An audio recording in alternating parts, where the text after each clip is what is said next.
हाय, मेरा नाम आकिल अहमद है और इस पार्टिकुलर वीडियो में हम देखेंगे कि हम एक एक्सएमएल फाइल को SQL सर्वर टेबल में एसएसआईएस की हेल्प से किस तरह से इंपोर्ट कर सकते हैं।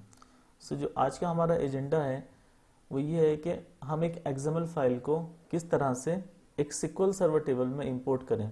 ठीक है, तो चलिए वीडियो पे स्टार्ट करते हैं। हालांकि एक्सएमएल फॉर्मेट में बहुत ज़्यादा डेटा हमको लोड करने की ज़रूरत नहीं होती है मेजॉरिटी ऑफ द टाइम, लेकिन कभी कभी ज़रूरत होती है कि जो कोई कस्टमर फाइल भेज रहा है या फिर डेटा जहाँ से भी आया है कि वो एक्सएमएल फाइल में है और हमको उस एक्सएमएल फाइल को SQL सर्वर में इंपोर्ट करना है। ठीक है, तो यूँ तो एक्सएमएल फाइल को इंपोर्ट करने के लिए बहुत सारे तरीके हो सकते हैं कि आप SQL क्वेरी से भी इंपोर्ट कर सकते हो या फिर आप कोई प्रोग्रामिंग लैंग्वेज यूज़ कर सकते हो जैसे C#.NET।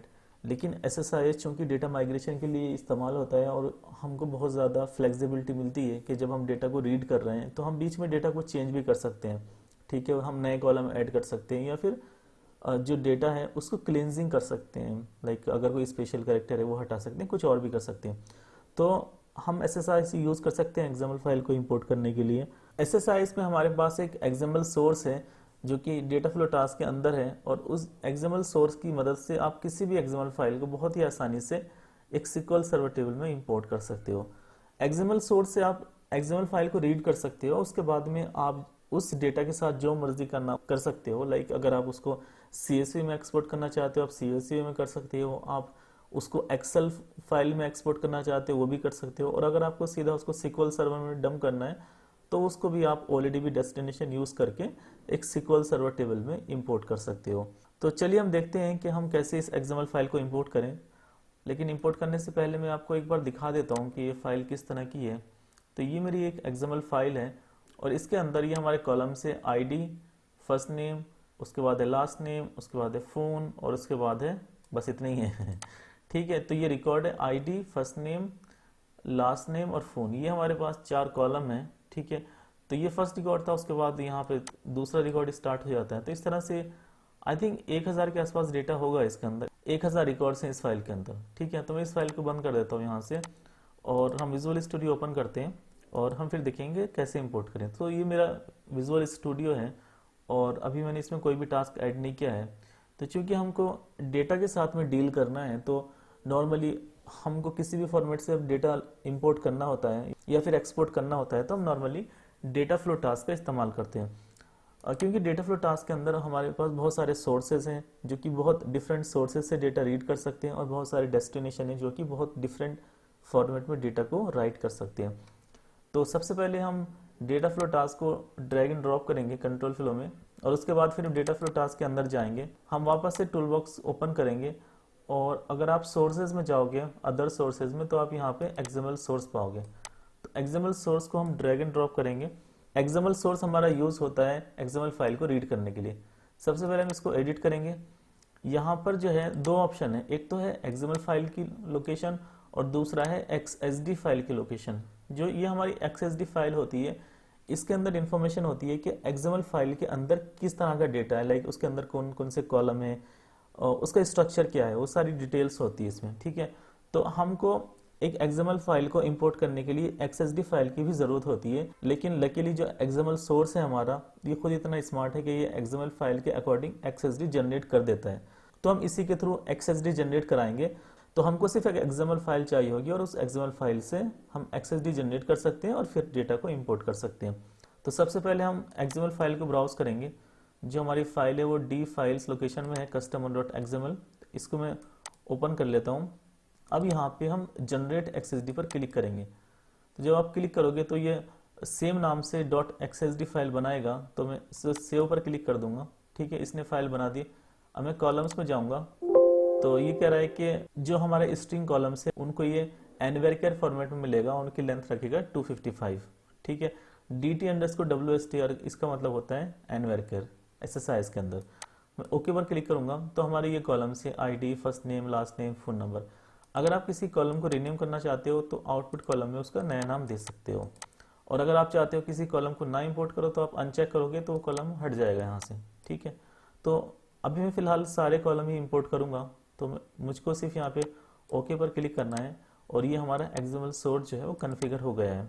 ठीक है, अब अगर आप बीच में आपको कोई ट्रांसफॉर्मेशन ऐड करना है तो आप ऐड कर सकते हो, जैसे डेटा कन्वर्जन हो गया या फिर कोई और सभी लाइक ड्राइव्ड कॉलम। उन सब टास्क के बारे में हम फिर किसी दिन बात करेंगे, बट फिलहाल मुझे इस डेटा को सिक्वल सर्वर टेबल में इंपोर्ट करना है।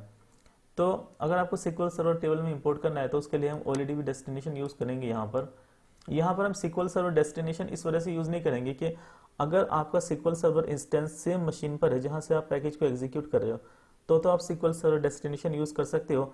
अदरवाइज अगर आपका जो सिक्वल सर्वर इंस्टेंस है वो कहीं भी हो सकता है, किसी दूसरे मशीन पे भी हो सकता है, तो हम उसके लिए हम नॉर्मली OLEDB डेस्टिनेशन यूज़ करते हैं। ठीक है, अब हमें क्या करना है, एक्सएमएल सोर्स को हमको कनेक्ट करना है OLEDB डेस्टिनेशन से। जो ब्लू एरो है वो डेटा पाथ के लिए है और जो ये रेड एरो है वो एरर्ड आउटपुट के लिए। अगर इनकेस प्रोसेस फेल हो रहा है तो जो एरर्ड रिकॉर्ड्स होंगे वो इस पाथ के थ्रू मूव होंगे। ठीक है, अब हम क्या करेंगे, OLEDB डेस्टिनेशन पर राइट क्लिक करेंगे, एडिट पर राइट क्लिक करेंगे, न्यू पर क्लिक करेंगे और हम कनेक्शन चूज कर लेंगे कौन सा कनेक्शन है। मैंने ऑलरेडी एक कनेक्शन बनाया हुआ है और अगर आप नया कनेक्शन बनाना चाहते हो तो आप न्यू पर क्लिक करोगे। ठीक है, और उसके बाद में आपको सिर्फ सिक्वल सर्वर इंस्टेंस का नाम देना है और उसके बाद में आपको डेटाबेस सेलेक्ट कर लेना है यहाँ से। ठीक है, बट मेरा ऑलरेडी कनेक्शन है, मैं इसको यूज़ कर लूँगा। ओके पर क्लिक करूँगा मैं। Data access mode by default table और व्यू है, इसका मतलब ये नॉर्मल इंसर्ट करेगा, लेकिन मैं चाहता हूँ कि बल्क इंसर्ट करे तो उसके लिए मैं चूज़ करूँगा टेबल और व्यू फास्ट लोड। ठीक है, अभी अगर आप देखोगे तो ये लिस्ट ऑफ अवेलेबल टेबल्स दिखा देगा डेटाबेस से, बट मुझे नहीं लगता कि सेम स्ट्रक्चर की टेबल कोई एग्जिस्ट करती है। तो मैं एक नई टेबल बनाऊंगा और मैं उसका नाम दूंगा कस्टमर। ठीक है, ताकि कस्टमर टेबल बन जाए और इस टेबल के अंदर ये कॉलम रहेंगे ID ऑफ इंटीजर टाइप और उसके अलावा फिर ये फर्स्ट नेम है एनवेरकेयर 255, फिर ये लास्ट नेम है और फिर फ़ोन नंबर है।